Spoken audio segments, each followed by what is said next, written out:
Hey, it's Jeremy here with Founder at 50. My guest today is Jaime Schwarz, a creative director slash builder slash entrepreneur slash technologist slash futurist. Today leads brand therapy and marketing. We'll talk how Jaime's journey began in agency life, where he chased and won several awards, and where he learned the value of scrappy hands-on experimentation. From there, we'll talk about where he developed his passion for building and how he filed what turned out to be one of the world's first NFT patents. Thanks again to Jaime, who was so kind in being one of my first 5 episodes. If you've ever wondered about how to stay scrappy while scaling up, this is the one to listen to. Let's dive on. Jaime, how you doing today, buddy? Hey, good buddy. Good to see you. I want to open by just thanking you profusely. This is officially one of the first 5 episodes of my Founder at 50 podcast, and you have been such a supporter and friend to help get me over that little off the fence and into doing. And so thank you for your patience with whatever's going to go wrong here today, because we know there'll be some of it.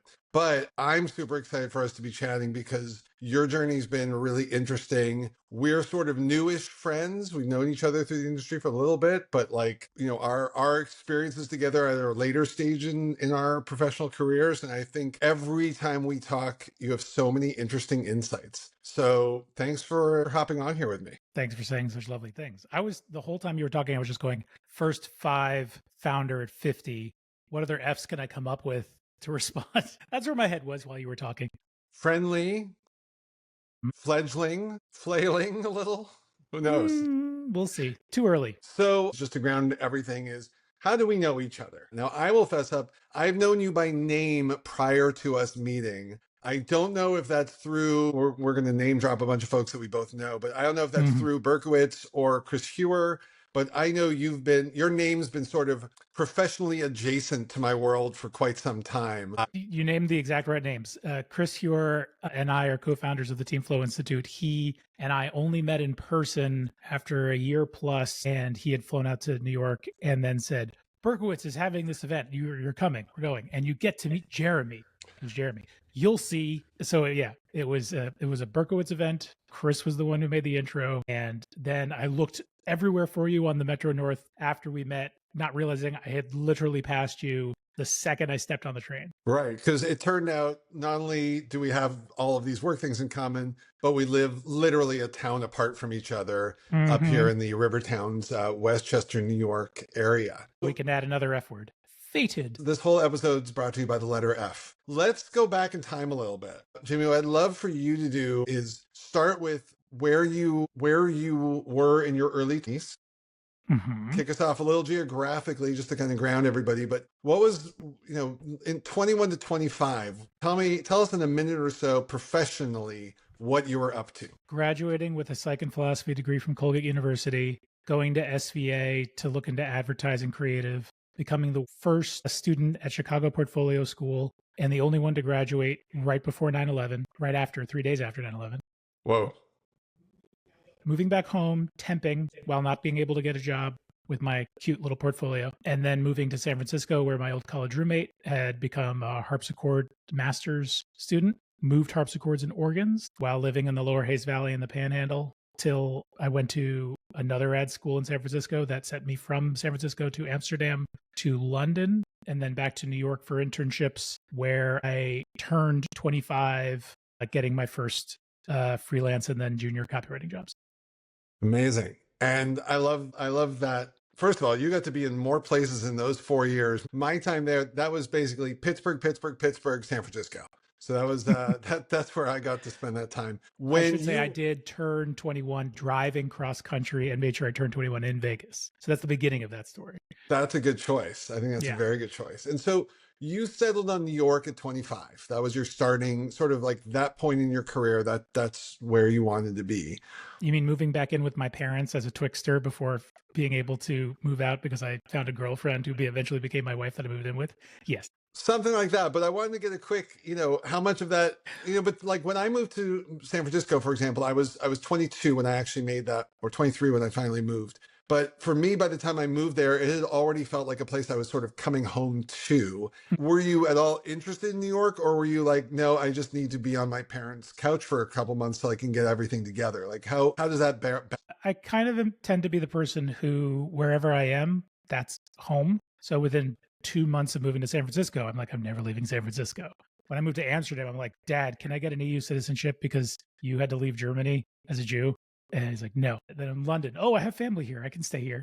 And then back in New York, I want to get to the city, but I'm saving so much money. Like I literally, it takes me forever to want to actually go. But then when it's the second I'm there, it's the new home, wherever that is. Got it. Got it. And so at 25, living in New York, living at home, where did you think your nearest term thing was going to, like, did you already have in my late 20s, this is sort of what life is going to look like? Well, it was already past that. It was I was living in my 30s in my head as a very successful creative director, making 500 plus thousand a year, working on TV spots at like a BBDO or something.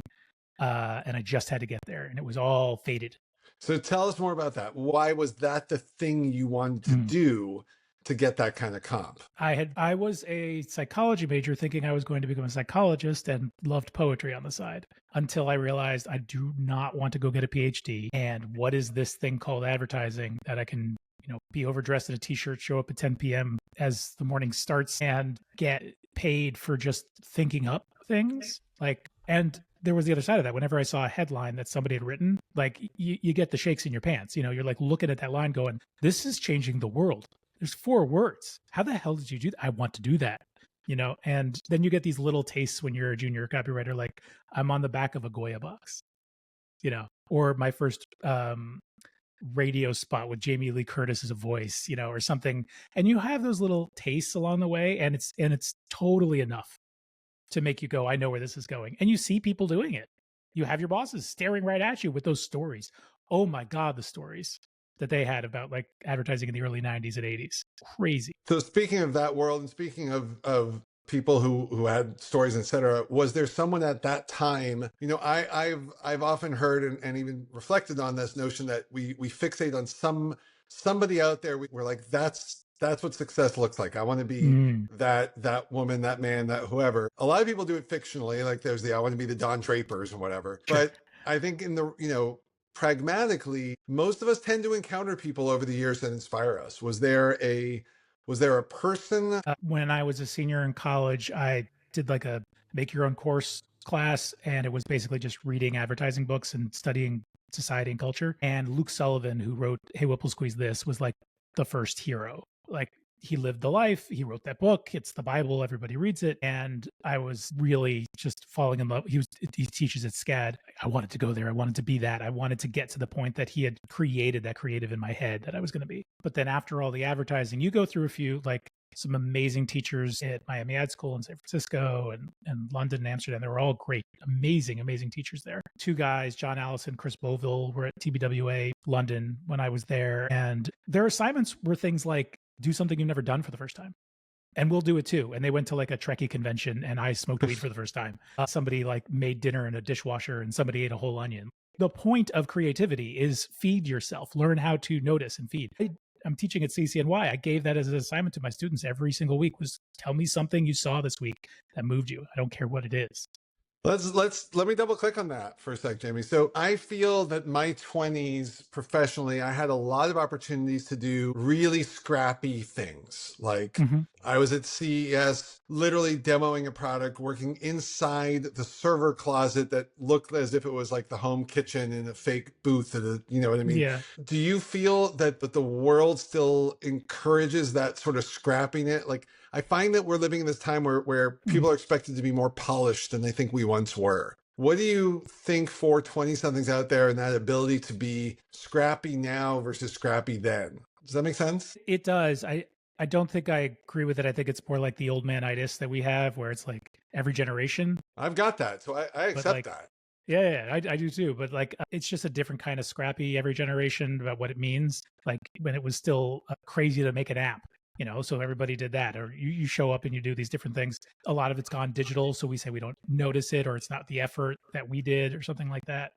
By the way, But as sorry, I want to clarify. I don't mean yeah, that they're not. I don't mean that they don't have the instinct or desire to be scrappy. I think more mhm, of that they live under an era of more scrutiny, mm, where oh everybody's watching everything they do, and yeah. if you have an idea for a thing, you probably got it on Instagram or whatever already. So I mean more of that lens of like, do we give 20 somethings the freedom Mm. to, again, use the term, to be as scrappy in their career development as we did? If you put it through that lens, I'd say, yeah, we certainly built quite the prison based on bars that we think are important. I don't think they think are important. I think the Fair enough. millennials did. I don't think the Gen Z does. I Fair. really don't. The perspective's different, and I really try hard to accept that. And as I'm teaching and watching, and it's a game changer on that level. But in advertising, it's another reason I got into it. I was still acting like I was in my 20s when I was in my 30s. I would run the hackathons if nobody would run them, or I would just show up at some event because I needed to be fulfilled with some cultural curiosity or whatever, because that's what you're trained to do as a creative. So I felt like I have to like do what the cool kids are doing right now as research, Right. and just be in it. And I felt like a Jane Goodall in that way.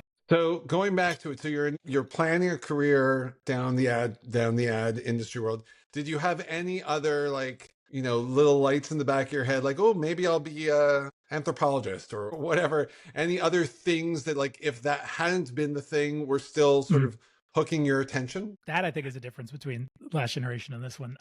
Well, first of all, I did want to be a paleontologist when I was in 5th grade. I remember that very, very vividly. But it's one of those things with, if you really do have a healthy passion, it has to be unhealthy. It has to be, you have to be myopic to everything else. And you're just singularly focused. I couldn't do anything else. I have to write headlines, and Interesting. I'm extremely different than I was then, but a headline still gets me. I still will go through 30 versions of something.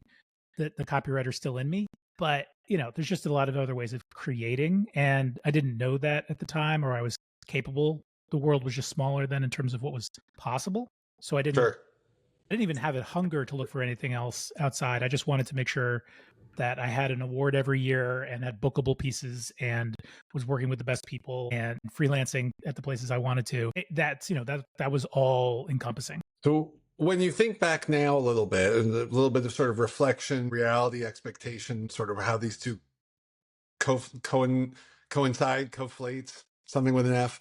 I remember in my 20s, like, that winning an award for a product I built was just the best thing ever, kind of thing. Mhm. And then quickly talking to our retail guy, was like, yeah, awards don't sell products, kid. And like, oh, all right. Are there thoughts that, like, if you had just had one of these little nuggets of wisdom going into it at that stage, might have shifted you a little bit down your path? Not tremendously, because I think we're all proud of our past, but something that, like, that was not important, or something like that. I think that I certainly, to my advantage, was unhealthy about how I defined my work based on awards and that kind of thing. It had benefits. It really was something that helped me move up the ladder and get recognized and got to work on the things I wanted to work on or get the job in the first place. So I don't want to like poo-poo the value in the market for having awards. One of my other really important influencers in my life was a boss of mine, Cash Shree, who I literally just saw a spot he did and was like, no, I'm cold emailing you. When are you in New York? I'm coming. I'm going to get you.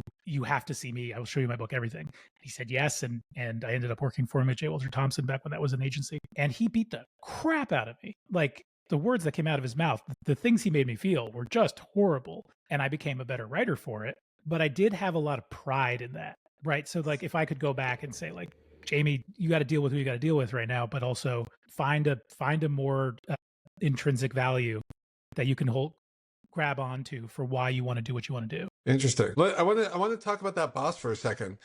Again, knowing what you know now, would you swap him out for someone else, or was that experience part of what made you what you are? I'm definitely one of those people that knows not to get in the time machine, because you change one thing and everything goes. And would I have not met my wife? Would I not have my children? And if I did, like, Well, let's I pretend, wouldn't dare touching. for the I know. purpose of this That's not what you're podcast, asking. yeah, for the purpose of I this know. podcast, when we play the Wayback Machine or the What If or the sliding doors, you don't have to worry about running No into consequences. Chuck Gordy's cousin there. Chuck Berry. I think it's also hard because I'm really proud of one of the things that I got to work on with him. If you were mentoring someone today, I wouldn't and do they what he told you does. that they had a boss like that, Yeah. would you say stick with it you're gonna learn something. Like I actually have these boss stories. So I had this one guy, his name was Bob, and I'll never forget the story. This was my first internship. I'm like literally like 20 years old, and it's a Thursday at 4 p.m. And he comes by my desk, and whatever the project I was working on was due Friday end of day. And he's like, just checking in, how we doing? And I was like, this is the first time I'm like, I don't think so. And he looks at me, he's like, Jeremy, if I were to offer you $10,000 to finish that project on time, would it get done? And I was like, because at the time, 10,000 was everything, Sure. right? I mean, I'll take it still. But it was a moment where I was like, yeah, I'm pretty sure. Because in my head, it was like, well, I'll just stay up all night to get it done. And then I said, yeah, I think so. And he said, okay, so I guess we know it's doable. I don't know if I would tell someone to work for that guy or not, but boy, did I learn a lesson that day. Well, you're making me think of when I was freelancing at an agency and we were pitching a Google product, and I had a 6-week-old, and I was there because everybody else was till 3 a.m. And I was a zombie and I wasn't contributing at all. And it made no sense. And that guy would have said, Jamie, what are you doing? That's silly. And that had been instilled in me probably from Cash in a lot of ways. But at the same time, as long as that person has the rest of their life in a healthy-ish place and they have other mentors, holy crap, would I still recommend it? Because it's something missing from the world today. I don't think Cash could teach the way he could teach back then now. He would get fired or sued or whatever. And it's actually something that I think it's an experience. As long as it's not the experience, it's helpful. It is helpful. And I don't want to like undersell getting the crap beat out of you for the right reasons over the right things. When you have to be precious with something and it's got to be done right, and the person doesn't know how to do it, you work with them until it gets done. And sometimes it's just sweat equity that gets you there. The quantity breeds the quality. And that is something I teach the kids a lot at CCM. Quantity will get you to quality because you don't know what the hell quality is right now. Right. I think what you said is so true. And look, to be really clear, I assume we're both saying the same thing. It's not about like hostile, abusive, swimming with sharks kind of behavior or Devil Wears Prada. I think it's a bit more people who just are willing to push you so far. And I think we now live in a world where the way the language is used has changed. I think about movies like Whiplash and how they're at that extreme end. Great example. We're not talking about like the abusive nature of people, but I think there is something really valued coming out of the opportunity to work for someone who is willing to push, right? A manager will say something like, we need to do a BHAG, or it was an audacious team goal, something that's 10% harder than you think you can do. Right. And you end up getting there and you do it as a team and it's team building and you feel better about yourself because you pushed. It's all over sports. It's been there forever with coaches and it works for a reason. So I'm all for that kind of thing. You just have to also recognize when somebody's down for the count for real, right? To accept it and don't kick a dead horse, but you can try and inspire it while they're down. I'd love to figure out who's the most accurate, like actually a motivational movie teacher or coach. Is it like Dead Poets guy? Is it from Miracle? All those Hoosiers. Love the Hoosiers. Yes, but no, I think it's actually the Dead Poet guy. I do. Now let's advance your career a bit. You get to those mid-fees. Are you a BBYO? Are you making bank? Are you writing the headlines to change the world? What's going on? To a degree. I've never, ever, except my first job, quit. I have always been laid off. Never fired. I didn't do anything wrong. It's that industry. It's always the first in, the last out for all of that stuff. But I was also always how would I put this? The cheerleader of the agency. I really found myself drinking Kool-Aid pretty quickly. Yeah. Wherever I went and as I moved up and became a creative director, I did notice that I had to pull myself into that position. I had to fight for it. I had to work and negotiate and catch agencies in vulnerable moments to get what I needed. And I feel proud about that. I was where I wanted to be. I'd gotten the creative director title, way less money than I thought it was going to be. Because of course the industry also shrunk during that time and there was no more TV money was really the thing. But no matter where I went and I felt like I was maybe settling, like I didn't want to go into a B2B space or something like, or work in pharma or whatever it was. I always found something amazing in the space. So I was always encouraged everywhere I went. There was magic to happen. You just had to make it. And I was also happy to have a little more creative space to oh, this is my idea. I want to push this and to tell people we're doing my idea as opposed to me doing, whatever the boss says. But otherwise, it was the exact same life. So interesting that that part of your journey happened and on track. But when would you say would be that first time that you started thinking ahead to like, where do I want to be when I'm a real big grown up? And what did you think that was going to be? Because I've realized that you can't ask someone when they're 20 what they're going to be when they're 50. Because in this era, we're like, maybe we'll actually finally get the lasers and the flying cars, but it's so insane a question. But somewhere along the way, we do start formulating that. So I'm curious. The flag keeps moving and it keeps changing, and that's never stops. There was a real hard, I didn't know the pivot was happening when it happened, but 2017, I had formed an agency on the side as an anti-Trump liberal agency and garnered people around it and did it in secret like a rebel. I was winning awards on the platform side rather than the creative side. So I was feeling this kind of inventor coming out of me. I'd held a couple hackathons, and then I'd held this one where it was like award winning and it was for breast cancer, and like changed my network from like marketing focused to startup focused. And once I had that shiny object of startups and product market fit methodology and that kind of stuff, that's something outside the industry for the first time that I could even picture myself at that point going, what is tech? And that's also the year I filed what turned out to be the world's first NFT patent. But it was like, here's a crapshoot, throw it in, don't know what's going to happen. And I got laid off, and I started the agency that was on the side as a full-time, like S Corp, the whole thing, with real clients that I'd gotten on my own. It was like a really big year, and I didn't know it at the time. It was really just like, oh, well, I'm just doing what I'm supposed to be doing. I think it's really, really hard to recognize a pivot in pivot. Yeah, there's that moment from The Office where you don't know when you're having the best time of your life till it's long past, kind of thing.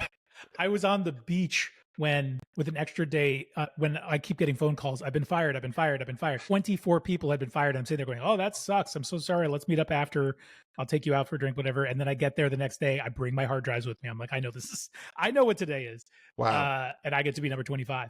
You're just dealing with the present. So be in the present. Look, these things happen, and it's interesting because I find so many of the stories don't come out at all, right? They come out as big numbers, right? So we read that 14,000 people got laid off from somewhere, and like the local news will have the one story, but there's 14,000 stories that just happened, and all of them were curveballs in people's lives. And the only predictable thing we could tell anyone is there will be curveballs coming, right?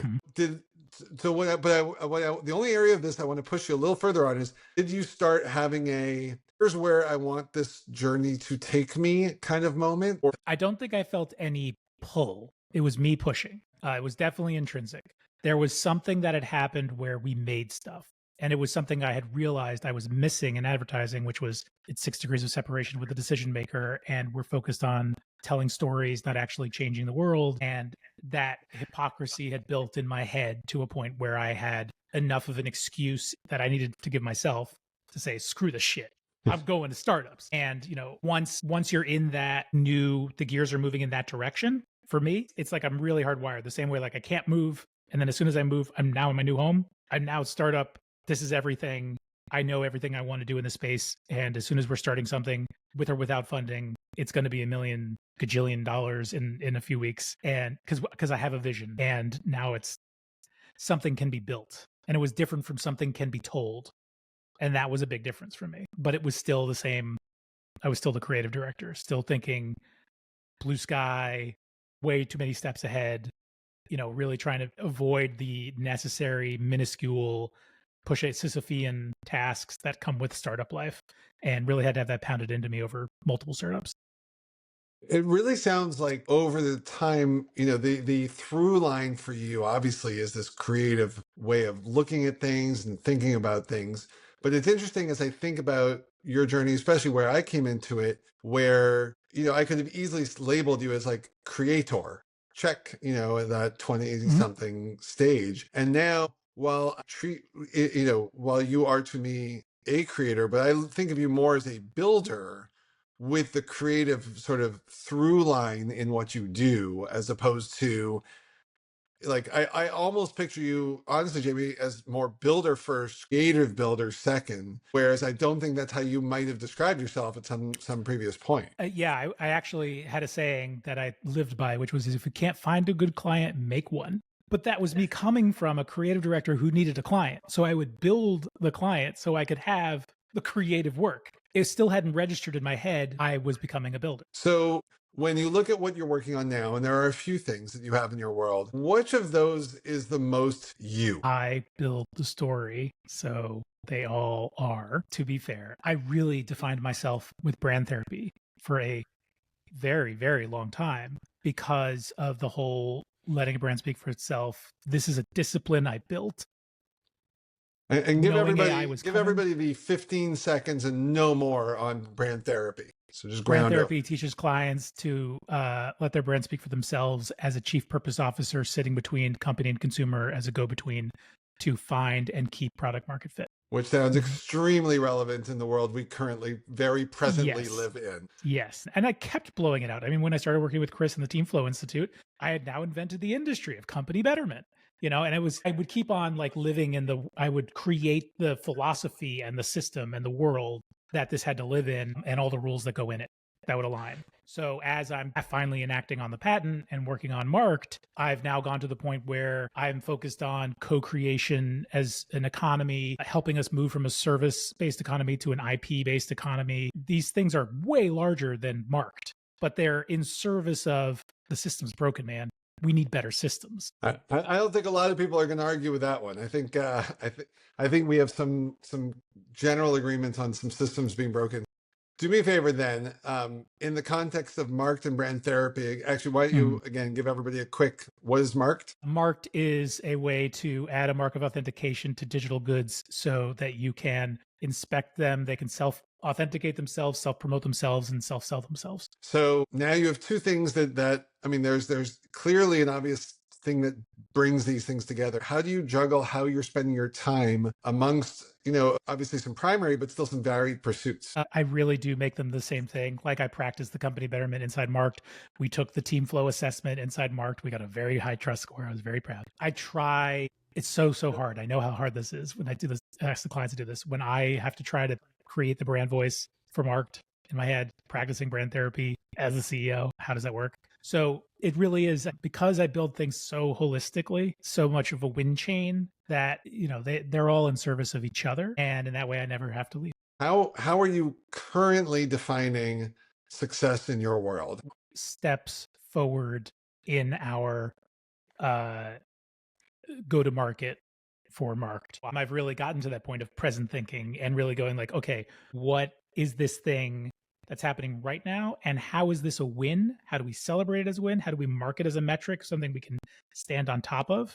I had a random conversation this weekend while I was at my son's cubing tournament with a guy who was reached out because he was trying to build a way to use NFTs to fix the music industry and saw my thing and went, I think you have something better. Can I come on? And Wow. I said, you, yes. And I got a label, Save the City Records, previously part of Warner, as an independent label. He wants to bring it back under Marked. I'm like, oh my God, thank you. Yeah.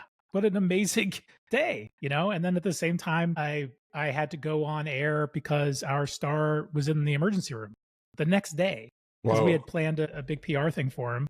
And then I had to go on and be this boring ass white dude talking about hip hop and remixing, which was like not embarrassing. I'll say that. I'm older now, and it was more just like, you know, show up and be prideful of what you've got, but you know, roll with the punches. For those of you who haven't had the chance to meet him, Jamie can come in and like just be a spitball of energy and everything. And you'll find out he actually had this total roller coaster of a day or week or month or whatever. And it's like, oh my God, the variance going on here. How much of that is a maturation versus just kind of who you've always been? Here are some things that have always been me. I am always wearing a graphic t-shirt. This is true. That I can verify. Always. I am always 6 months on, 6 months off with a beard since I was 16. And what I didn't realize and was diagnosed 2 years ago, 45, was ADHD. And it was one of those things where, what? I just got it? What happened? Like, is this now diagnosable? I was the creative who was there working on 7 different accounts at the same time saying, can I have another? Right. And not recognizing that because I had an art director and an account person and a strategist and a creative director, et cetera, at production, doing all the other stuff, so I could just go, bah, bah, bah. That was in sport. So when I became an entrepreneur, holy shit, did things fall apart quickly. And I didn't understand why. And I went through a full-on clinical depression coming out of that, like just trying to figure out, and it was a misdiagnosed depression from ADHD. Wow. Because I wasn't feeding the dopamine. I wasn't dealing with the sporadicness that I needed and hated. And it took years to kind of wait, if it's this, and feeling seen and hearing all the things. Diagnoses are really, we're all individuals. We all are exactly somewhere different on all these different spectrums. But my God, is it good to be in a bucket when you can actually get some help and be, like, oh, you're going to get this drug that millions of people get.